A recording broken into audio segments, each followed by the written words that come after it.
ಸತೀಶ್ ಜಾರಕಿಹೊಳಿ ಅವರನ್ನು ನಾನು ಸಚಿವರಾಗಿ ಗೋಪ್ಯತಾ ಪ್ರಮಾಣ ವಚನ ಹಾಗೂ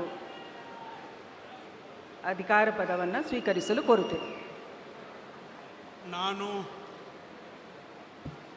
ಸತೀಶ್ ಜಾರಕಿಹೊಳಿ ಎಂಬ ಹೆಸರನ್ನು ನಾನು ಕಾನೂನಿನ ಮೂಲಕ ಸ್ಥಾಪಿತವಾದ ಭಾರತದ ಸಂವಿಧಾನ ವಿಷಯದಲ್ಲಿ ನಿಜವಾದ ಶ್ರದ್ಧೆ ಮತ್ತು ನಿಷ್ಠೆಯನ್ನು ಹೊಂದಿರುತ್ತೇನೆಂದು ನಾನು ಭಾರತದ ಸಾರ್ವಭೌಮತ್ವವನ್ನು ಮತ್ತು ಅಖಂಡತೆಯನ್ನು ಎತ್ತಿ ಹಿಡಿತೇನೆಂದು ಮತ್ತು ಕರ್ನಾಟಕ ರಾಜ್ಯದ ಮಂತ್ರಿಯಾಗಿ ನನ್ನ ಕರ್ತವ್ಯಗಳನ್ನು ಶ್ರದ್ಧಾಪೂರ್ವಕವಾಗಿ ಮತ್ತು ಅಂತಃಕರಣಪೂರ್ವಕವಾಗಿ ನಿರ್ವಹಿಸ್ತೇನೆಂದು ಭಯ ಅಥವಾ ಪಕ್ಷಪಾತವಿಲ್ಲದೆ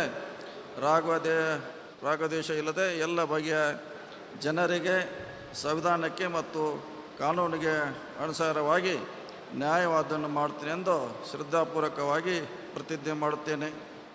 ನಾನು ಸತೀಶ್ ಜಾರಕಿಹೊಳಿ ಎಂಬ ಹೆಸರನ್ನು ನಾನು ಕರ್ನಾಟಕ ರಾಜ್ಯದ ಮಂತ್ರಿಯಾಗಿ ನನ್ನ ಪರ್ಯಾಲೋಚನೆಗೆ ತರಲಾಗುವ ಅಥವಾ ನನಗೆ ತಿಳಿದ ಬರುವ ಯಾವುದೇ ವಿಷಯವನ್ನು ರಾಜ್ಯದ ಮಂತ್ರಿಯಾಗಿ ನನ್ನ ಕರ್ತವ್ಯಯುಕ್ತ ನಿರ್ವಹಣೆಗೆ ಅಗತ್ಯವಾಗಬಹುದಾದ ಸಂದರ್ಭವಲ್ಲದೆ ಅನ್ಯಥಾ ಯಾರೇ ವ್ಯಕ್ತಿಗೆ ಅಥವಾ ವ್ಯಕ್ತಿಗಳಿಗೆ ಪ್ರತ್ಯೇಕವಾಗಿ ಮತ್ತು ಪರೋಕ್ಷವಾಗಿ ತಿಳಿಸುವುದಿಲ್ಲ ಅಥವಾ ಬಹಿರಂಗಪಡಿಸಲು ಎಂದು ಶ್ರದ್ಧಾಪೂರ್ವಕವಾಗಿ ಪ್ರತಿಜ್ಞೆ ಮಾಡುತ್ತೇನೆ.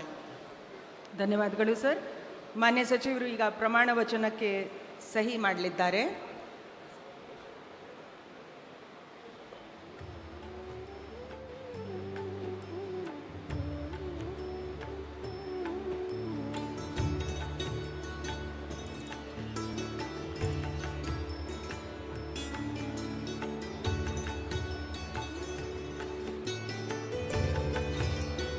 ಮಾನ್ಯ ಸಚಿವರಿಗೆ ಹೂಗುಚ್ಚೆ ಮುಖಾಂತರ ಮಾನ್ಯ ರಾಜ್ಯಪಾಲರು ಹಾಗೂ ಮಾನ್ಯ ಮುಖ್ಯಮಂತ್ರಿಗಳು ಶುಭಾಶಯಗಳನ್ನು ಕೋರುತ್ತಿದ್ದಾರೆ.